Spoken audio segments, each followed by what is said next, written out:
घेऊन मस्त बाहेर जाऊ. काय दिला बरं होमवर्क?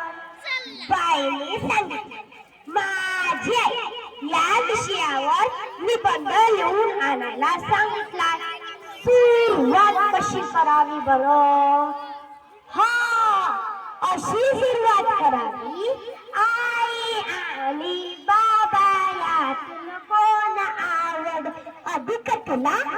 सांग मला रे सांग मला.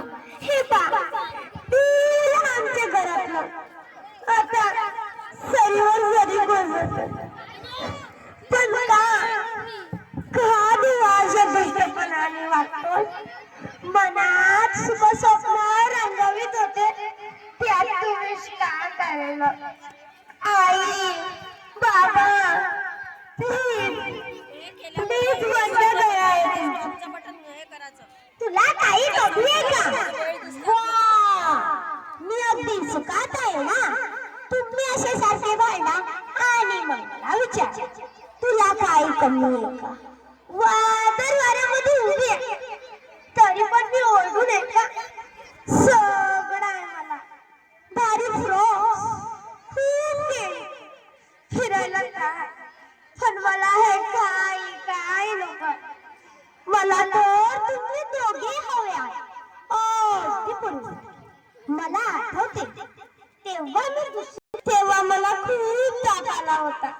रात्री बाबा सुद्धा सारं सुचत. ऑफिसच्या कामाच्या निमित्ताने बाबांच्या पायऱ्या वाढल्या, त्यांचं पिणं वाढलं, मग तर घराचं रूपच पलटलं. बाबांनी रात्री घरी उशिरा यायचं आणि मग दोघांची भांडण. आई तर म्हणते, मला तुमच्या बरोबर राहायचंच नाही. यांच्या ह्या भांडणामध्ये त्यांच्याही लक्षात येत नाही का की आपल्याला हळवी कोमल अशी मुलगी म्हणून. एकदा त्यांचं खूप भांडण झालं. आई गेली मामाकडे, मला शाळेत आणायला खूप झालं. शेवटी शाळेतील किसन काका मला घरी घेऊन आले. तर घराला कुलूप. ते किसन काका मला त्यांच्या घरी घेऊन गेले.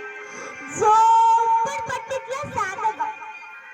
घरात मात्र सामान नव्हतं, पण माया मात्र खूप होती. मायाने वाढलेली भाजी सगळ्या करू लागली. मग आता माझी आठवण. परवा मीना मावशी आली होती. म्हणतेस कशी? ए मनस्वी, तू शहाणी आहेस ना? तुला आई आवडते ना? तर राहशील ना तिच्यासोबत, असं कोर्टात सांगायचं बरं का?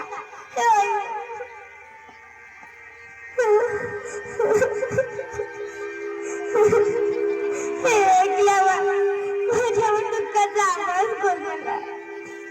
आई बाबा, तुम्ही या नंबराला समजून काय घेतलंय की मी माझे चिवून लागणारी सावयला. आजही माझ्या बरोबर तुमच्या दोघांचे मला मध्ये प्रेम आहे. त्या प्रेमाच्या दोरींनी मी तुम्हा दोघांनाही बांधणार आहे.